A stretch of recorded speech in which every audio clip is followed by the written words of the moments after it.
It's the First Impressions Podcast. Here's Matt and Charles.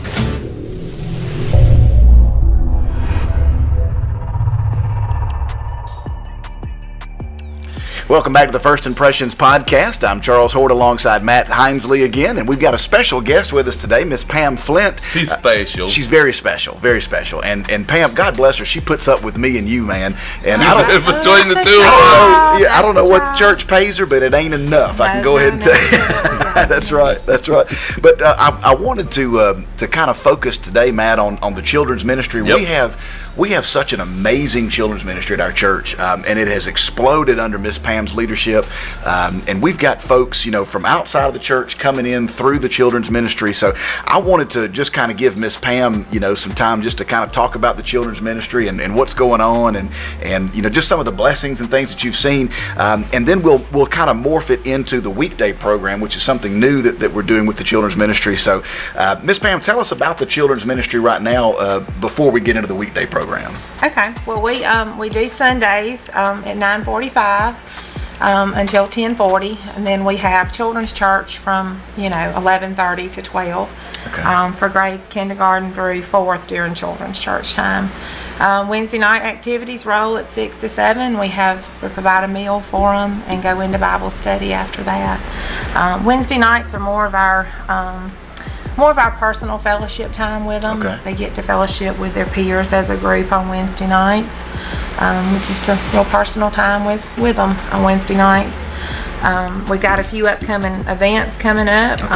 On March the 29th, we'll have the Easter egg hunt. Yes, that's one of my favorites. It's fun and fellowship for all ages. We'll do it at 6 o'clock. Okay. Over at the pavilion. Okay, all right. So We might even let Charles hunt an Easter egg. Listen. I'll let Charles help hide. Yep, we hide them. And Matt, what I do is I entice the teenagers to help out with this. The teenagers will help hide, and they'll help serve food, or just they're gophers for Miss Pam. So whatever she says to do, that's what they do. Good. But to gopher? Yes, to sweeten the deal, what I do is I do a youth group Easter egg hunt after the kids are done. So then I'll go hide a bunch of eggs, but instead of candy, we put like dollar bills or something like that in there, and so they're fighting each other. I'm gonna be in the youth group. Man, Yeah, come it's a good on. time. Yeah. But the youth group loves. Can I hide some rotten eggs in that? Yeah, with the students, yeah, definitely. And that way, some of the kids, get the rotten eggs, and that's right. That's right. So, Pam, tell us about, you mentioned Children's Church, all right? So that goes on during the Sunday morning service. So tell us about Children's Church and what you guys do upstairs. Okay, we first come into the sanctuary with them, kindergarten through 4th, and kindergarten through 5th, but 5th stays in the sanctuary now as they're getting ready to move up to youth group. Mm-hmm. And then kindergarten through 4th sit with us, and we dismiss, before the sermon starts. And we go upstairs and we have a lesson and usually some games along with it. We've made some slime a time or two that parents just gotta love we send home. Oh, yeah. But we just do a lot of fun things with them, and if time allowing, we take them out to play some towards the end. And it's important, too, to remember, a lot of times we don't see the kids all the way through church, and we don't see the teenagers all the way through church, and nobody's just babysitting or just hanging out with them or whatever. They're actually learning about the Bible in a way that they can connect with. And to me, that's important, that they learn the Bible in a way they can connect, so that they stay connected to the church all the way through. That's right. Yeah, that's right. And Pam and I have talked, our ministries really, mesh, because they graduate out of her ministry into mine, and so we try to do things together, where we're introducing, the students to the children and vice versa, and those are always fun. And so we look forward to doing things like the Easter egg hunt, things like that. Vacation Bible School VBS is is another big one. Yep. Another event we have coming up in June. Pam, I told you last year, just because you mentioned VBS, last year, Matt, Pam had me kind of participate in the VBS. Now I've been, ever since I've been at this church, I've been at VBS, and I've had students, and we do the gopher thing, and we help out, and some of the students will do like characters, or they'll set up with the games and stuff, and I just kind of walk around, get video, and help out. Well, Miss Pam asked me to set up as one of the characters this last year. All right. You were my Bible study. That Bible study class. Story person. That's right. So we do the Bible story, and I had to dress up in different outfits, and Gotcha. and so being on that side of it, this past year. I mean, I saw the amount of work that goes into this from the backside. I mean, and it's incredible. I went to Pam after the first day. I was like, I can't believe, y'all do this much. And she's got a team of volunteers that are top notch. Some of them are hiding behind the camera right now. But the people that Pam has assembled are just great people. They love kids and they work their tail off. Every night that I came in, see, I work, full time, so I was coming from work to Vacation Bible School. But every night that I came into my room, she had it changed up and it was ready to go in line with the story. I mean, it was just, everything was there and it was ready to go and it was perfect. And I can remember just walking in going, wow, this takes so much work. But to see, the children, respond to that, and I know that's the payoff for you. It is. It is for me, and it's a great outreach tool. Absolutely. Because we usually average 100 or better. Wow. Well, and it does. It takes a lot of work, and it takes a special calling to do that. Can you tell us a little bit Yes, about it how does. you got started in student or youth ministry, children's ministry? How did you figure out that's what I'm called to do? Before I came to this church, before I ever had Michaela, I had her early, so we had to quit going to church, to keep her away from germs the first year.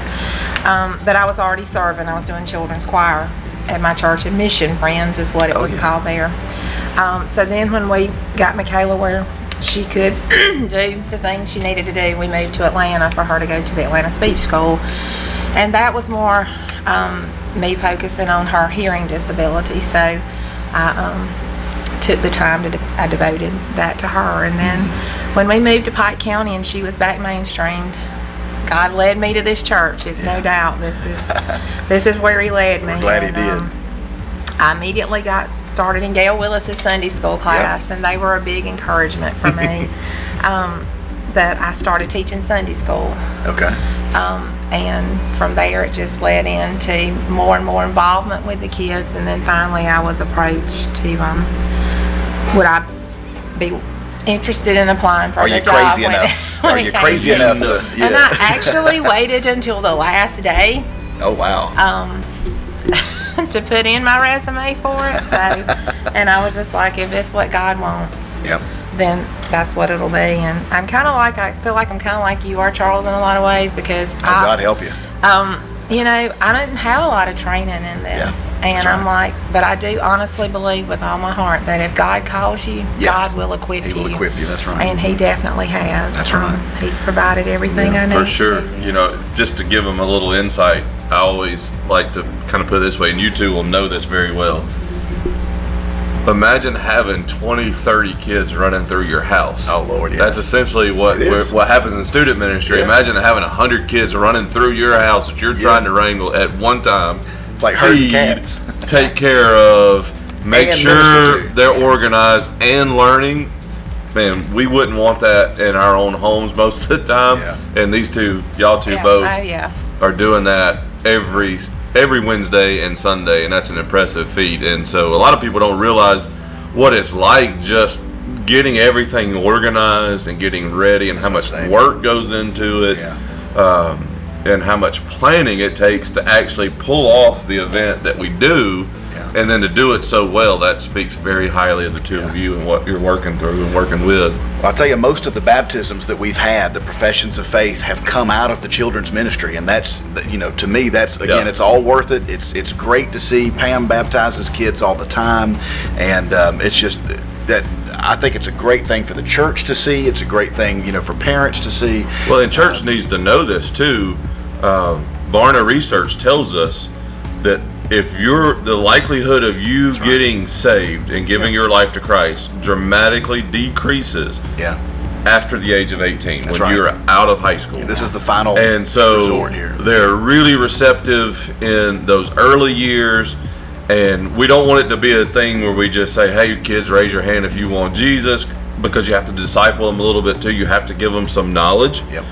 So that's important, that you have not just children's ministry that just has fun and just has a good time, but it's also teaching the Bible. That's right. And it organizes that, because that is the prime time. Yep. And that's why we have to always as a church be focused on making sure student ministry, children's ministry has what it needs Yeah. to be able to perform and to function at the highest level because chances go down. Let's just think about it, and let's just be honest for a minute.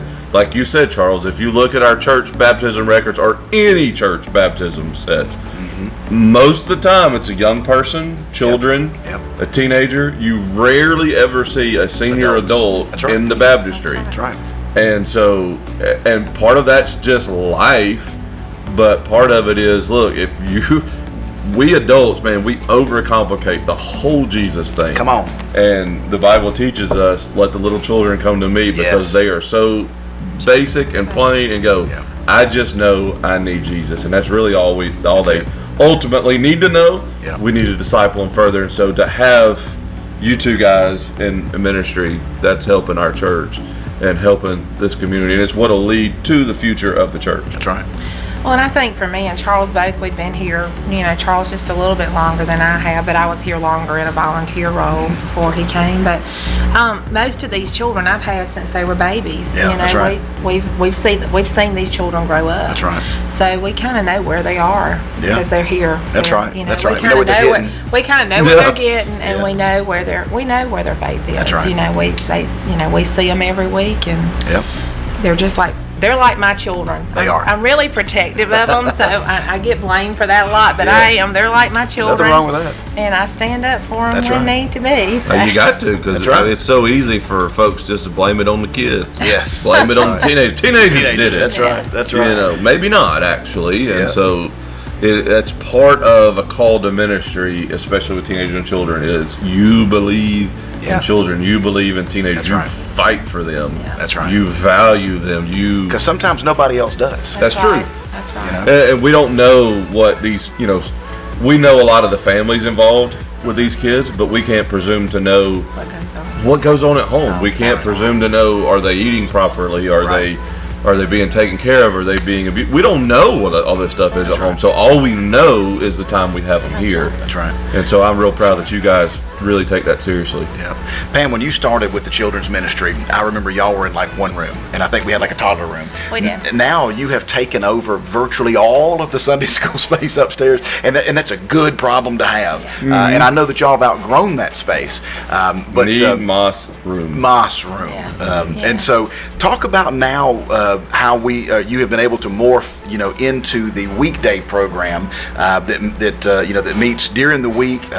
Is it from 8 until 12? It's from 8:30 to 12:30. Okay.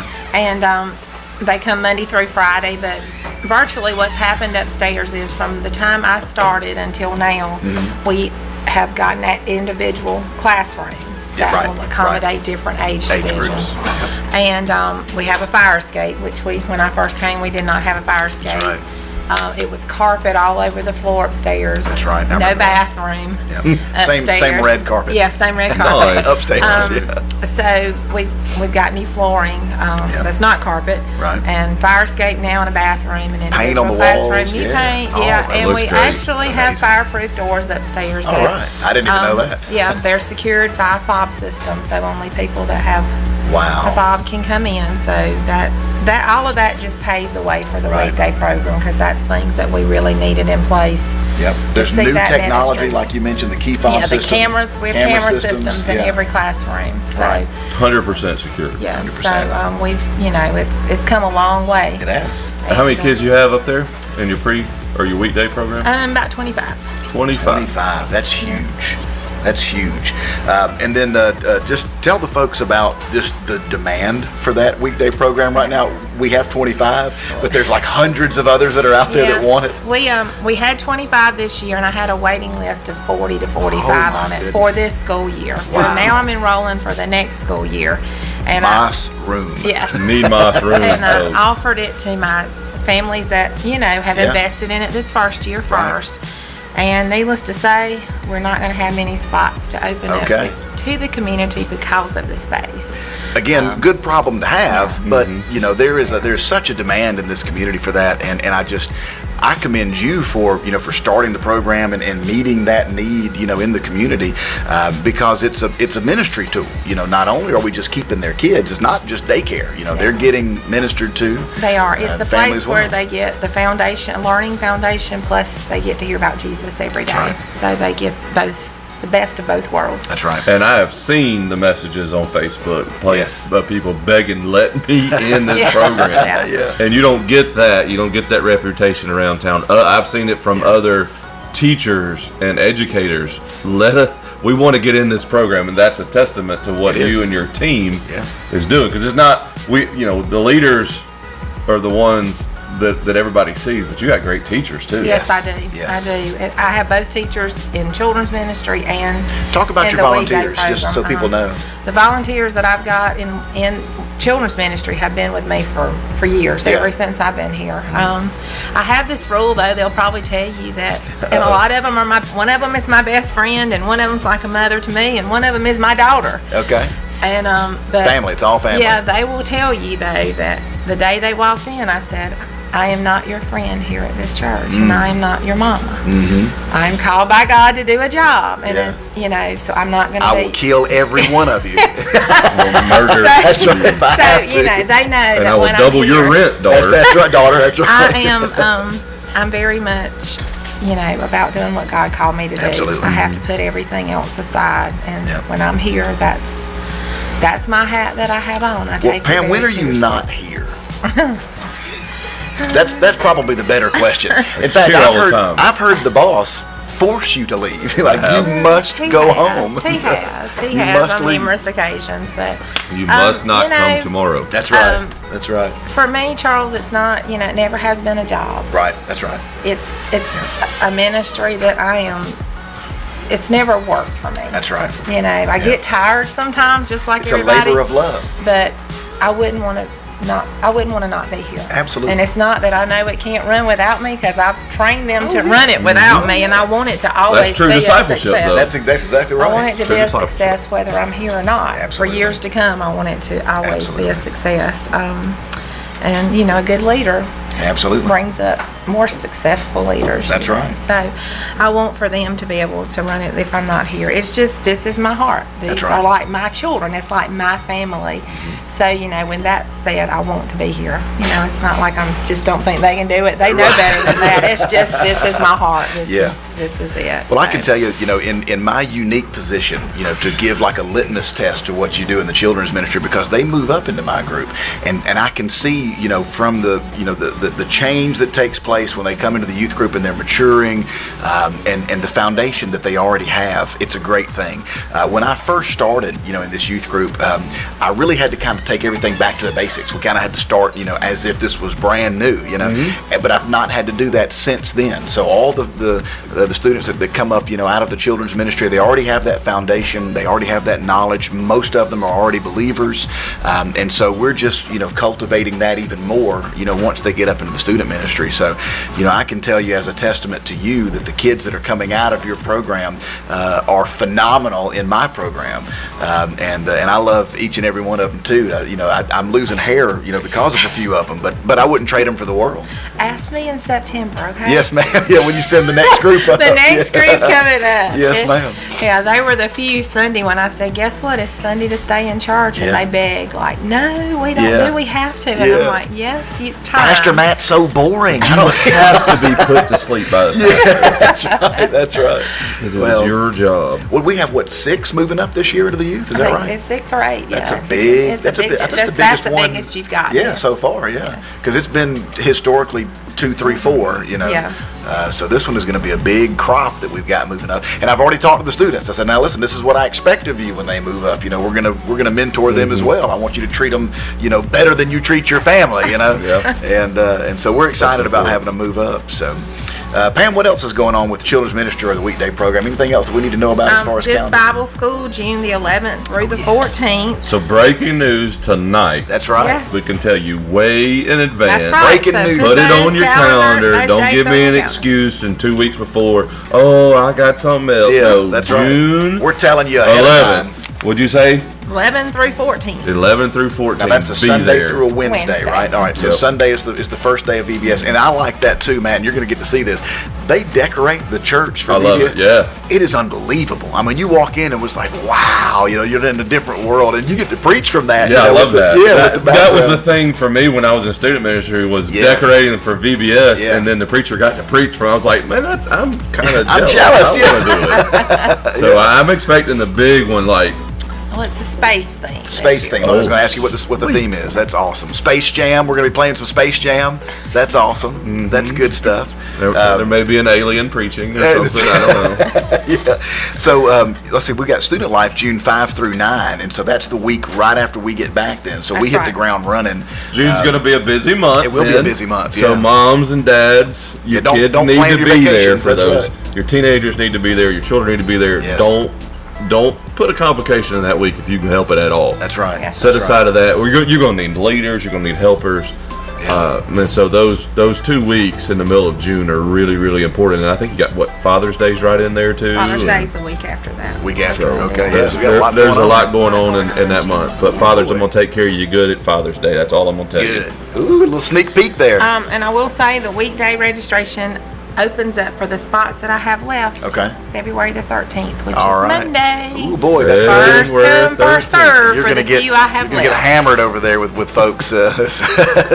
February 13th. So that's, you Yeah, I said have- Sunday or Monday? It's a Monday. Monday. Okay. Monday. Okay. They are begging. Good deal. So it'll be a first come. And don't forget, first serve. Charles, February 14th is what? Is it my anniversary? No, it's October.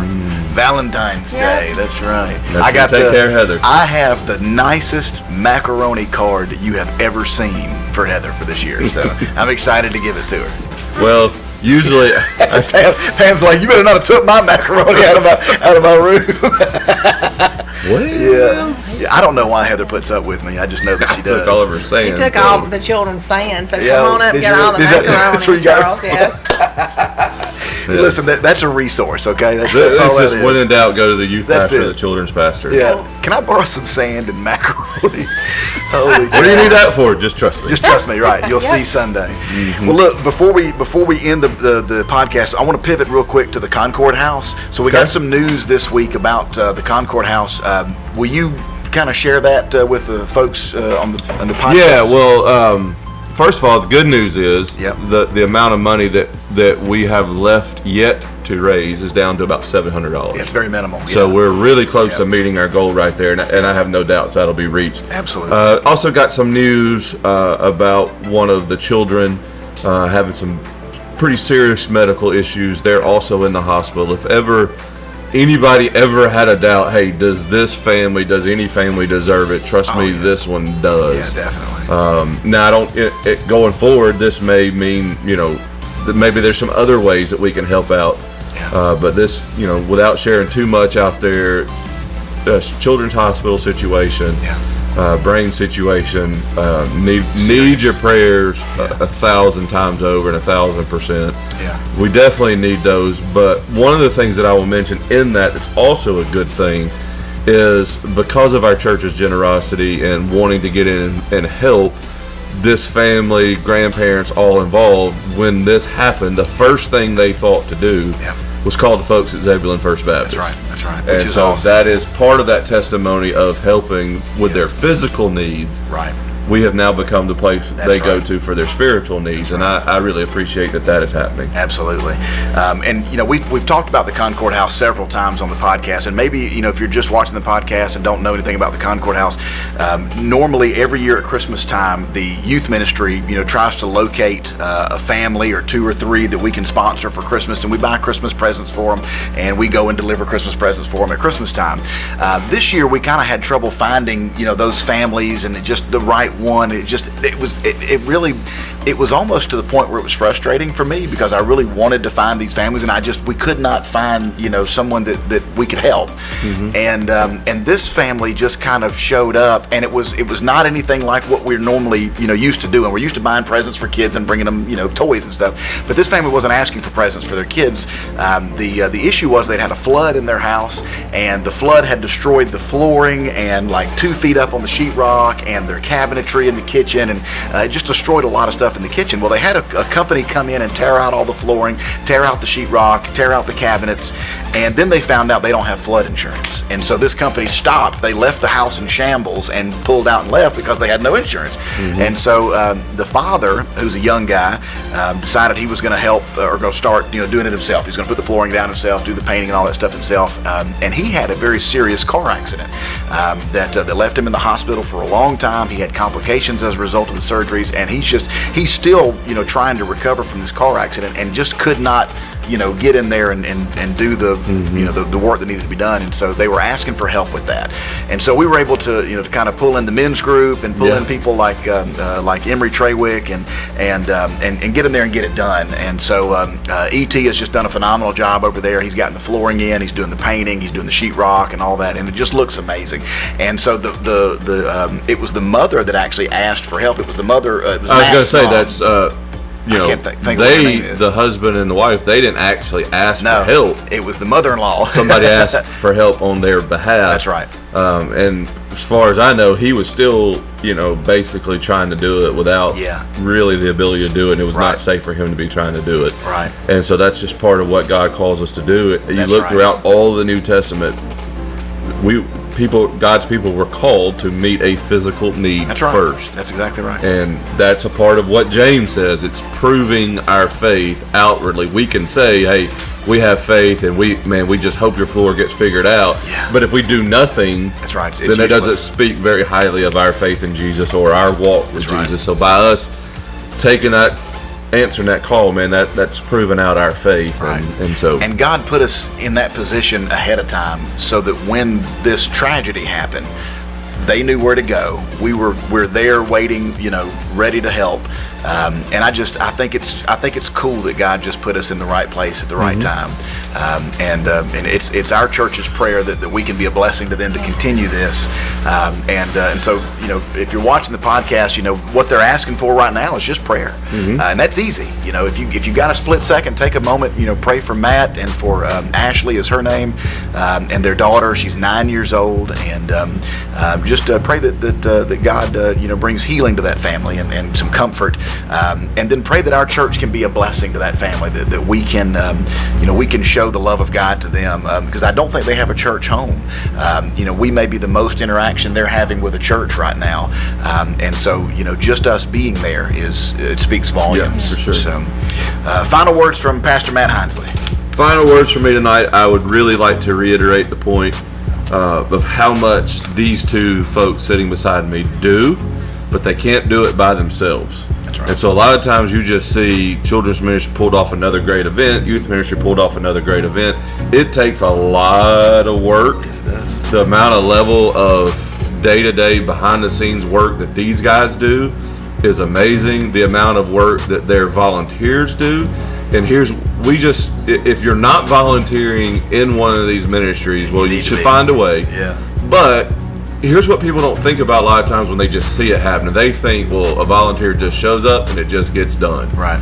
But we're not recognizing sometimes the fact that a volunteer even is sacrificing time at home. Yeah. They have their own children they need to take care of, their own families that they need to feed, and they're just saying, okay, I'm going to put all that aside for Wednesday nights and Sunday mornings to be able to help them. So any way that we can help you guys and help the volunteers that's helping you guys is a way that we can get involved as a church. That's right. Even if you just want to help sending some food occasionally or sending, a little gift every now and then to make sure we feed these kids, we know they're getting fed. We know all this is happening during dinner time. So help them out in all those regards and realize these two, you guys are doing a massive amount right after you get off of work and you're taking care of our children and our next generation, and that's important. But so are those volunteers, and so any way that we can help make life easier for children's ministry and student ministry, we need to be doing it as a church. Absolutely. Yeah, and I just want to add to that, Matt. The people that work in the weekday program are also my volunteers in the children's ministry. So not only are they giving their time, double duty. Yeah, they're here Monday through Friday as well with because they love children. They That's do. right. They love That's children, right. and their children are involved in the weekday program too. Yep. So, but they do. we've got a great bunch of volunteers, but we can Absolutely. always use more. And we got to find a way to get you some more space. That's right. Yes, space would be Pam, great. any final words from you before we head out? All right. So final words from me. The Concord House folks have been on my heart this week, and so just whatever we can do to help out. I'm always ready to help, and sometimes I jump in early and mess things up. So I want to just lead or be led by God, and just be at the right place at the right time. Well, speaking of which, I don't know if this is what we normally do on podcasts or not, but how about we just close with a prayer I for love this it, little girl? man. right I now? love that. Yes, sir. Let's do it. Lord, we just come before you tonight and ask you to intercede Yes, on behalf of this young lady, this young girl. Lord, student ministry, children's ministry, what we're talking about tonight, if we don't have a heart for children, man, who are we and what are we doing? And so, God, tonight we beg and plead on this child's behalf that, God, that you would be the great physician. Nobody is more deserving to be a physician than the one that created the human body. You know every detail of the body. You know of everything that's happening. God, we look for your credit in the middle of all this, your glory in the middle of all this. But God, we ask tonight that you would heal this precious young lady's body, and that you would move and work in that, even to the point, even if the doctors come back and go, man, I don't know what happened, but something happened. Yes. God, we know it's you that happened. And so, Yes, God, we're asking you to happen in the life of this family. God, we give you the honor and the glory for it. We ask it in your name. Amen. Amen. Amen. Amen. Thank y'all for joining us. We'll see you next time. Peace out. Adios. Y'all be Peace good. out. Big Yeah. church. Big church. I got 8 minutes to get to big church. Whose chair squeak more, mine or yours?